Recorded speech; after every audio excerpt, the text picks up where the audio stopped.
पाकिस्तान में पिछले चंद एक सालों में वो तमाम तमाशे हुए हैं जिससे कुछ और हुआ या नहीं हुआ, पाकिस्तान के मफादात का नुकसान ज़रूर हुआ है, पाकिस्तान के लोगों की माली मुश्किलात में इजाफ़ा ज़रूर हुआ है, पाकिस्तान के दोस्त ममालिक के साथ ताल्लुकात में ख़राबी ज़रूर हुई है।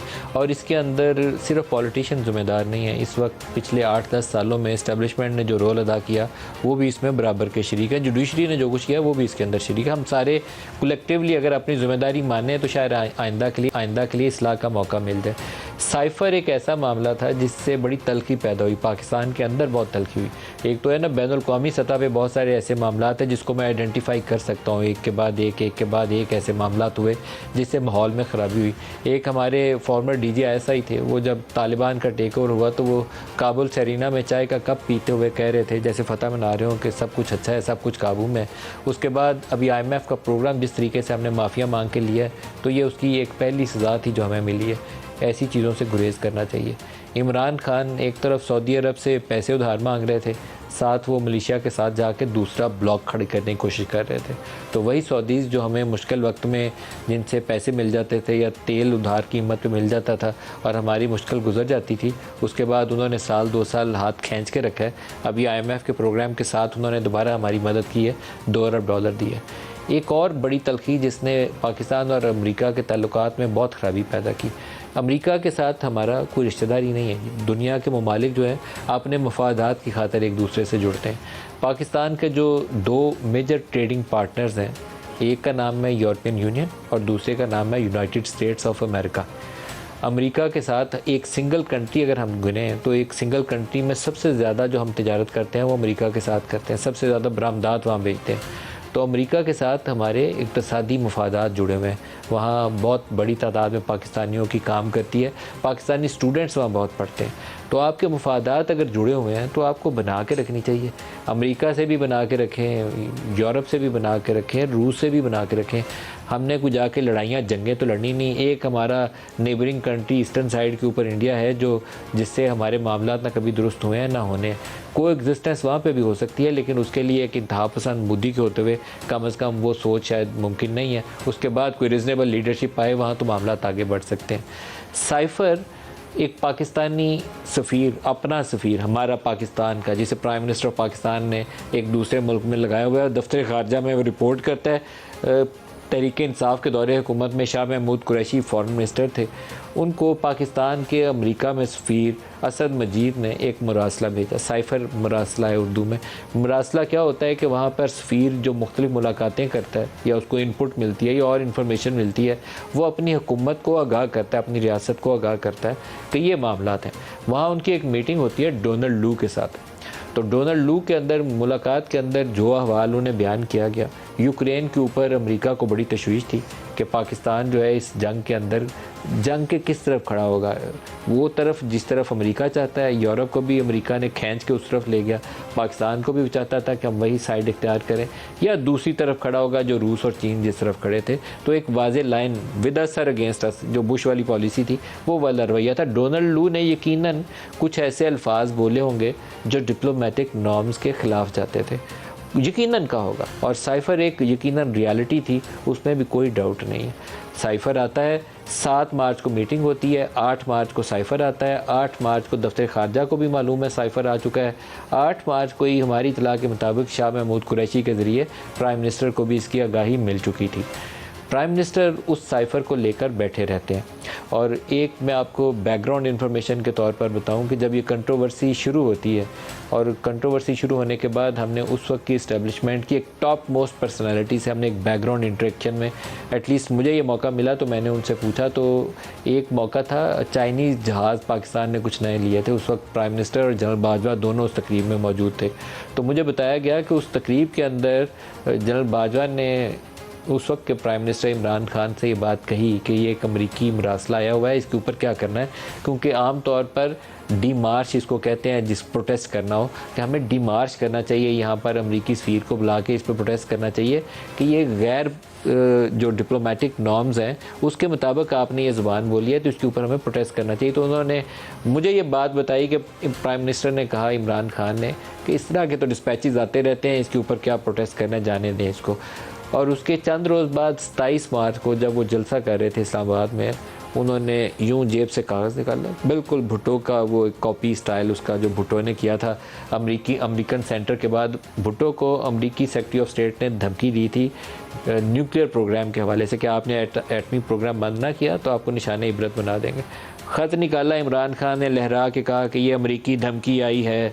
अमेरिकी धमकी डोनाल्ड लू और असद मजीद की एक मीटिंग का अहवाल था जो पाकिस्तान का अपना सफ़ीर अपने दफ्तर ख़ारजा को आगाह कर रहा था। कोई सेक्रेटरी ऑफ स्टेट ने वहाँ से उठा के फ़ोन उठा के इमरान को धमकी नहीं लगाई थी, गैर पार्लिमानी ज़ुबान थी। और इमरान खान ने 27 मार्च और 7 मार्च 20 रोज़ के दरमियान में ना इसके ऊपर कैबिनेट मीटिंग की, कैबिनेट मीटिंग होती तो उसके मिनट्स रिकॉर्ड होते, ना इसके ऊपर नेशनल सिक्योरिटी कमेटी की मीटिंग कॉल की। जब उन्होंने 27 मार्च का जलसा किया तो हम शाम को यहीं समा पे बैठे हुए प्रोग्राम कर रहे थे और हम ये सवाल उठा रहे थे कि नेशनल सिक्योरिटी को अगर थ्रेट दरपेश है तो फिर नेशनल सिक्योरिटी कमेटी का इजलास क्यों नहीं हुआ, कैबिनेट के मिनट्स किधर हैं जहाँ ये चीज़ पेश की गई। दोनों चीज़ें उसके बाद हुई। 27 के बाद कैबिनेट मीटिंग हुई, उसके बाद नेशनल सिक्योरिटी कमेटी का इजलास हुआ और नेशनल सिक्योरिटी कमेटी के इजलास ने कहा कि ये जो ज़ुबान है it amounts to interference in internal matters of Pakistan, ये पाकिस्तान के जो दाखिली मामलात हैं उसके अंदर मुदाखलत के मुतरादिफ है। तो उसकी इंटरप्रटेशन इमरान खान और पीटीआई की टीम ने ये की कि एनएससी ने तो इंडोर्स कर दिया है कि पाकिस्तान के दाखिली मामलात में मुदाखलत हुई है। बयानिया क्या था? मैं आज प्रोग्राम के अंदर क्लिप चलाना चाहता था लेकिन ये हमारे कुछ नाहल लोग हैं जिनको पॉलिसी साजी के अंदर बहुत सारी चीज़ों की समझ नहीं होती। इन्होंने ऑडियो लीक्स की थी कुछ इमरान खान की। अब वो मैं करूँगा तो वो पैमरा वाले मेरे चैनल को नोटिस दे देंगे, नहीं तो मैं आज वो ऑडियो लीक्स इमरान खान की सारी आपको प्ले करके दिखाता। इमरान खान आज़म खान के साथ बैठ के, शाह महमूद कुरैशी के साथ बैठ के, असद उमर और शीरी मज़ारी के साथ बैठ के 3-4 अलग-अलग इनकी ऑडियो लीक्स आई थी, वहाँ डिस्कस कर रहे हैं और एक मीटिंग में कह रहे हैं आज़म खान जिन्होंने आज एक ख़त लिखा है जिसके ऊपर सारा दिन से आप हेडलाइन सुन रहे होंगे। 164 का कहा जाता है, मजिस्ट्रेट के सामने उनका इतराफ़ी बयान है। ये एक हिस्सा तो हमारे पास टेक्स्ट मौजूद है लेकिन जब तक मेरे पास पूरी कॉपी नहीं होगी मैं आपको वो यकीन से नहीं बता सकता कि बाकी बातें उन्होंने क्या कही हैं। लेकिन जो हमारे रिपोर्टर्स कॉपी लाए हैं और उसके अंदर एक रिटन टेक्स्ट के 2 पेजेस हैं, वो बताया जाता है कि ये उस बयान में से टेक्स्ट लिया गया है जो 164 का बयान मजिस्ट्रेट इस्लामाबाद में कहते हैं, मजिस्ट्रेट के सामने बयान भी हुआ है। आज़म खान जो प्रिंसिपल सेक्रेटरी थे इमरान खान के, उनका वो कह क्या रहे हैं कि इमरान खान ने उसको सियासी मकासद के लिए इस्तेमाल किया। जो ऑडियो लीक्स थी, ऑडियो लीक्स के अंदर बताया जा रहा है कि हम फॉरेन सेक्रेटरी को बुलाते हैं सुहेल खान को, वो आके मीटिंग के अंदर ब्रीफिंग देंगे। वो ब्रीफिंग देंगे तो मिनट्स तो मैंने बनाने हैं, तो मिनट्स मैं बना लूँगा, वो आप मेरे पे छोड़े, मिनट्स मैं बना लूँगा।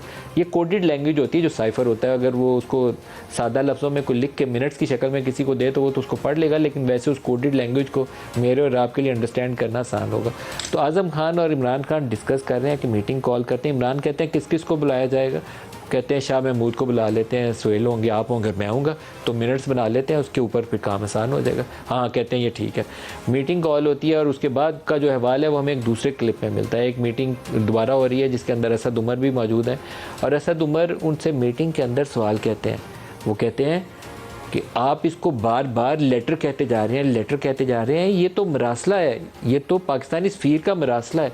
तो वो असद उमर को इमरान खान आगे से जवाब देते हैं, ये बात लोगों को समझ थोड़ी आएगी, आपने ख़त कहना है इसको। और फिर एक मीटिंग के अंदर शीरी मज़ारी भी मौजूद है और वो क्या कह रहे हैं, वो कह रहे हैं कि ये जो लोगों ने हमारे बयानिए को ओन कर लिया है, अब आपने ये जो मीर जाफ़र, मीर सादक है, इसको स्पून फीड करना है, स्पून फीड करना है। आई विश कि मैं वो प्ले कर सकूं, लेकिन ये मैं अपने चैनल की मुश्किलात में इजाफा नहीं चाहता कि मेरी वजह से हो। वो कहते हैं इसको स्पून फीड करना है, स्पून फीड करना है, लोगों को बार बार कहना है जनरल बाजवा को कि ये मीर जाफ़र है, मीर सादक है, इसने अमेरिका के साथ मिलकर यहाँ मेरी हुकूमत गिरा दी।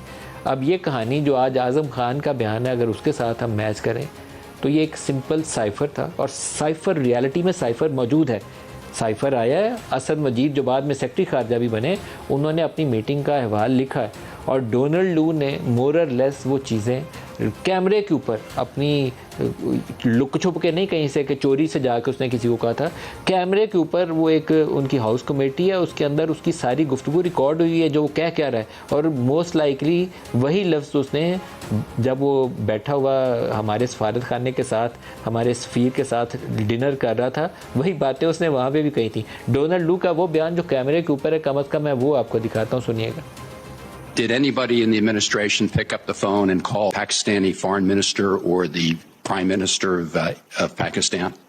And No, as you know, our Chargé has met recently with the Pakistani foreign minister, but on this topic? No, on this topic? On votes in the UN, On the Ukraine vote? on Ukraine votes, not specific to the UN General Assembly vote. But as you may know, Prime Minister Khan has recently visited Moscow, and so I think we're trying to figure out how to engage specifically with the Prime Minister following that decision. अब ये वो Donald लू की गुफ्तगू है जो cipher का भी हिस्सा बनी, और इमरान खान ने कहा कि यही अमरीकी मुदाखलत है जिसकी वजह से यहाँ मीर जाफ़र ने मेरी हुकूमत गिरा दी है, और इस कदर यहाँ नफ़रत फैली और इस कदर यहाँ पर पोलराइजेशन हुई, और शायद किसी आर्मी चीफ़ को वो अल्फाज पाकिस्तान की हिस्ट्री में आज तक नहीं सुनने पड़े जो उसके बाद कहे लोगों ने। नारे लगे जलसों में, लोगों ने वो बातें की जो शायद पहले किसी ने वहमो गुमान में भी नहीं होंगी कि किसी यूनिफॉर्म शख्स के लिए ऐसी बातें कही जाएंगी जो कही गई। और अगर तो दुरुस्त होता, वो अमरीकी एजेंट होता, कोई CIA के कहे पे सारा कुछ किया होता, फिर तो वो डिज़र्व करता था। लेकिन अगर झूठा बयानिया घड़ा गया हो तो फिर अपने इदारों को कमज़ोर करने के लिए इससे ज़्यादा नामुनासिब हरकत कोई नहीं हो सकती।